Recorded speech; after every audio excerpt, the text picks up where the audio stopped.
Hey everyone, another day, another anime review. Here at Japanese Anime Mania, or JAM, we do our best to overanalyze and pick apart our anime choice of the week. I'm your host Hunter, and let's see what's on our plate for today.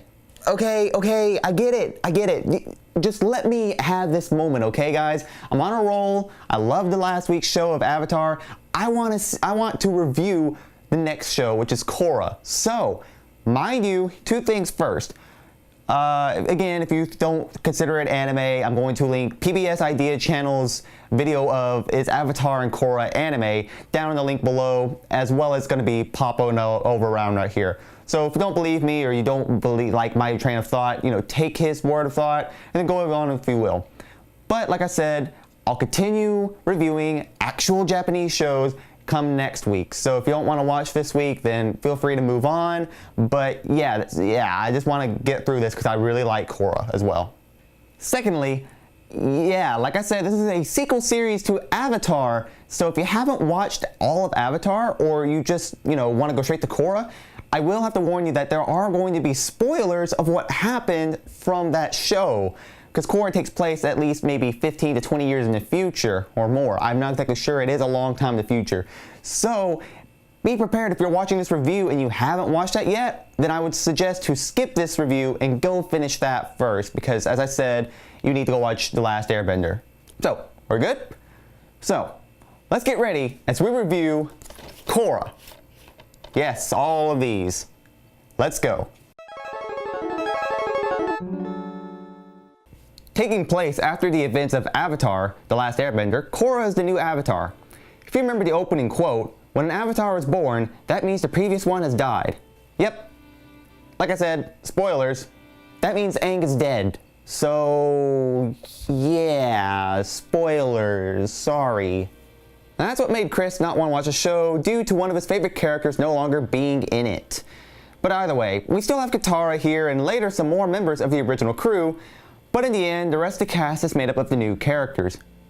Needing to master the air element, of course, Korra travels to Republic City, a city created with the help of all four nations united together. This union of nations has created a technological boom.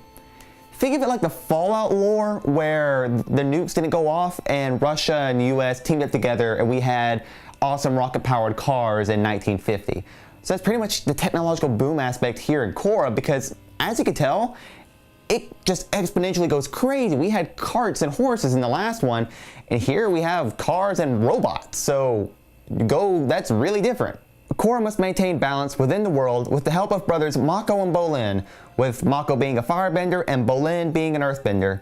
They are eventually joined with Asami, a girl with a knack for technology and is a heavy hitter on the team. Korra does the exact same thing as Avatar did and is able to cater to both adults and children due to the messages and issues it tries to tackle. Even the villains have a good reason to fight. In The Last Airbender, I will object, the one thing I did kind of have a problem with was we only had one villain. And that is good that we have it for the long goal to take down the main bad guy. But in Korra, we have four villains, and here's the really cool part. So I'm going to be just throwing a quick image up of each person and then going into my own explanation of what their motivation is. Without going into massive spoilers, like I said, in order of seasons, the villains support the ideas of communism, theocracy, anarchy, and fascism. If you did take a government class or know the situation of world nations today, you would immediately notice the issues being hit here, with the main city being called Republic City. These different ideologies are vastly different and are easily blended into the narrative to make it interesting and not bogged down with political jargon. I hate sounding like a broken record here, but the animation in the series is phenomenal. With mixed martial arts being the focus of animation and combine that with the power of bending, we have a very powerful style that is hard to compare except with itself, of course. With anime still being a huge influence on the animation here, the show doesn't falter at all due to its budget being extended to the expected success of jumping from Avatar. And like I said, all the studios from before, same inspiration again. So again, there's not really a reason to go into it. And same goes for music. It's pretty much the same people who made the music from The Last Airbender making the music for Korra. So if you like both of those, you still got it made right there. Okay, I know I'm cutting this review kind of short, but here's the thing though. there's not much else to say.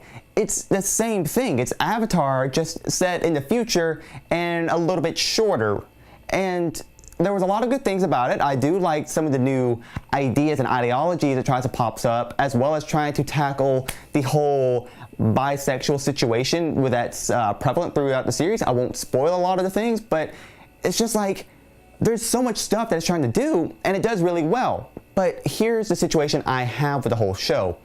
It's too damn short. For example, in Avatar, you did have filler episodes, and I understand filler episodes are supposed to be to give time to maybe develop a character or something. But with Avatar, you had more time to do that. With Korra and almost every season being around 12 to 16 episodes, you don't have much time for filler, especially filler that's just pointless. There was like 2 or 3 episodes to where they just did literally nothing. There was maybe a tiny bit of character development, but not enough to garner like me actually wanting to watch an episode. I actually skipped maybe like 2 in the last season because it was just, I don't care. There was nothing there to motivate me to keep moving on to just watch that filler. I just wanted to get to the main gist of the story, and that's what makes it kind of suffer in this instance. So with Avatar, I did give it a buy, but with Korra, even though I've said it's really good, and if you liked Avatar, you would like this, I'm gonna have to go with the stream it option because it's, like I said, it's just too short for me to properly enjoy because there's not enough character development with some characters that I was like, I wanted more backstory, I want more things. And yeah, you could say read the comic books, read the graphic novels. But with this instance being on a show, you know, I wanted everything right then and there. Korra is licensed by Nickelodeon and is currently streamable on Netflix. For an ultimate recommendation, I'm gonna go to an anime. Yes, that great, wonderful thing that this show is based off of, right? For a recommendation, let's go with Magi. Now, Magi, I've been reading it and I've been watching it on and off, and I could say that it tackles the same ideas of adult themes, how it also tackles slavery and warfare and how both of these kind of things can affect not only the country, but its children, which is the main focus of the show, as well as, of course, you know, magic and Alibaba and Alibaba and Alibaba. I mean, what can I say about that, right? Magi is licensed by Aniplex of America and is currently streamable on Netflix and Crunchyroll. For the next show, yeah, let's go ahead and give it a recommendation of a show that helped build the Avatar franchise, which is Cowboy Bebop. I might have already said this in a recommendation before, but I can't stress it enough because Bebop is just one of those shows that you have to watch as an anime viewer because it's just one of those quintessential shows, and I got a special surprise for you guys later when I do review that show, so be on the lookout for that. Cowboy Bebop is licensed by Funimation and is currently streamable on their website. That's it for today, and thank you so much for watching. If you like what you saw, be sure to like, comment, and subscribe. Here at the Dynamic Duo, Chris and I also do Let's Plays. I mean, like that's not a thing, right?